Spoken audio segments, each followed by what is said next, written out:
Hi, everyone. Welcome back to the Match+Book series on the EVPL podcast. My name is Paul.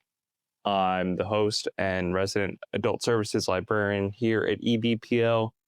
And if you're joining us for the first time, what we try to do on Match+Book is match people with all sorts of books based on personalized recommendations, whether that be genres, subject matter, anything like that people are really looking to expand their horizons into.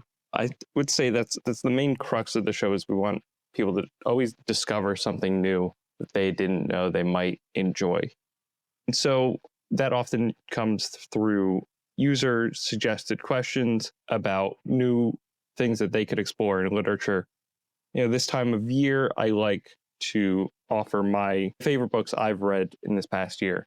But in keeping with the actual theme of our program in general, I try to make it so that there's a mix of old and new, and as well there's a mix of different genres represented as well, so that there's always going to be something for everybody, no matter what your interests or what you would like to explore in literature for your own sake. First, we're going to start with the oldest book I'm going to mention, and then we'll work our way to the present. So the first one I want to talk about is Emma by Jane Austen. I'm sure a lot of you have read this one, but if you haven't, I would definitely recommend checking it out. I'm sure a lot of listeners have read Pride and Prejudice. Maybe you've read Sense and Sensibility as well. Maybe you've watched a number of the Jane Austen reinterpretations over the years, the film and TV adaptations, and they're all wonderful. But I had never read the actual book, Emma, until now, and I must say I would put it right there among her best works. In it, we follow Emma, of course, the titular character, Emma Woodhouse. And when we first meet her, she's a real force of personality. You tell she's very intelligent, witty, also maybe a bit spoiled, could be a bit rude to other people, but nonetheless is charming in her own way. And so we meet her as her nanny and friend has just married, and now she is kind of left to her own devices in her home with her father. She's on the cusp of entering a more definite era of adulthood and maturity, and this is how we view Emma when we first meet her. Over the course of the novel, Emma really fancies herself an expert matchmaker, so we see the number of people that she comes across in the book, and what she's doing a lot of the time, you can tell it's almost like she's probing the people to try to see who is the right match for them, other members of the village that they might be suitable for, and causes a lot of consternation for other people, because maybe while Emma fancies herself an expert in this field, she might not actually be so great at it. And this causes a number of social blunders on her end, which create very funny misunderstandings in their own right. And this book is filled with a lot of humor as well, mostly related to those mishaps. But through the course of those, we see a character really interacting with the other members of polite society and the village in a more adult way, and this leading to a lot of self-discoveries about who she is as a person, who she wants to become, and who might she be interested in as a romantic partner, because while she spends so much of her time matchmaking, she often fails to see that maybe this is a diversion from her own romantic self-interest.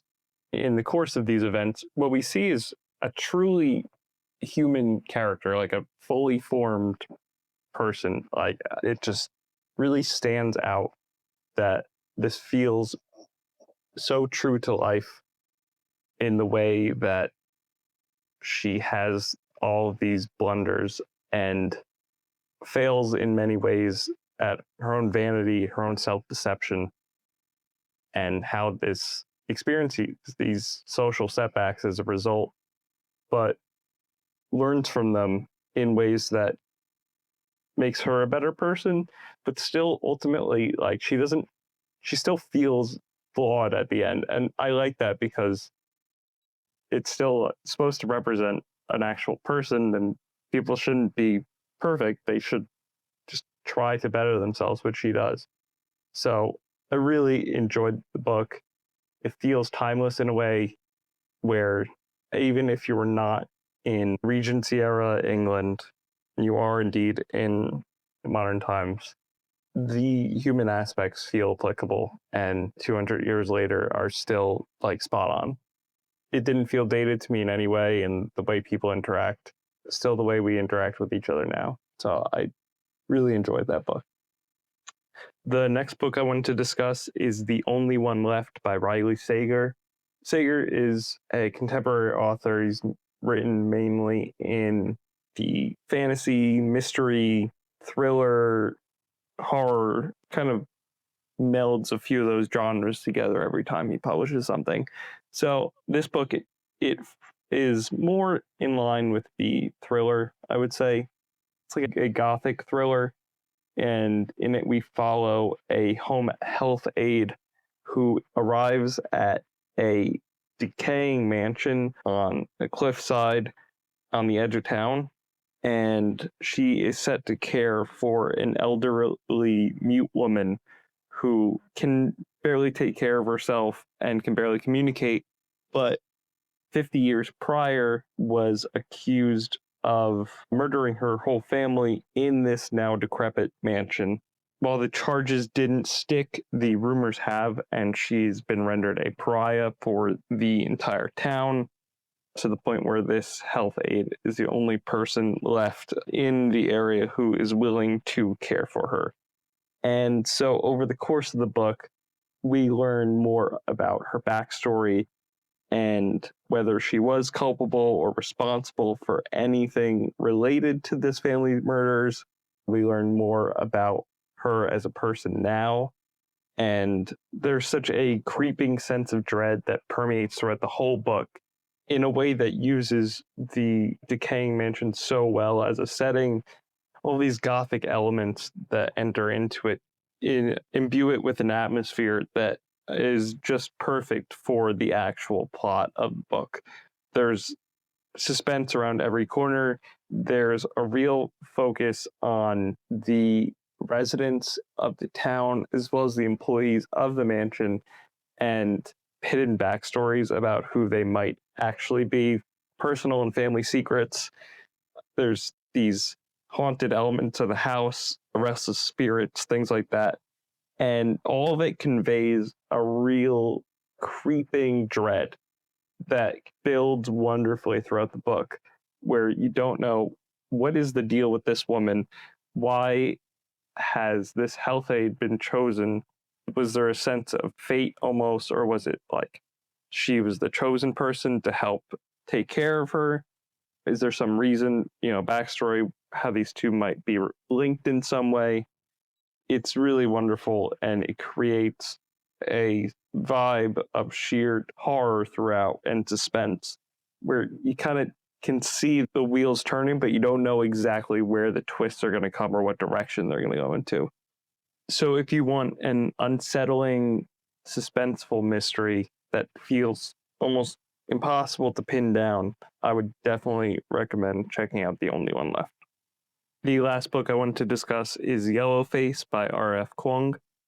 And this is a story of two authors who are maybe friends, but as the book goes on, maybe more like frenemies than friends. And they are out celebrating one of the author's great success at her novel being adapted into a Netflix series. So they are out for a drink, and they go back to her apartment, and she unexpectedly dies.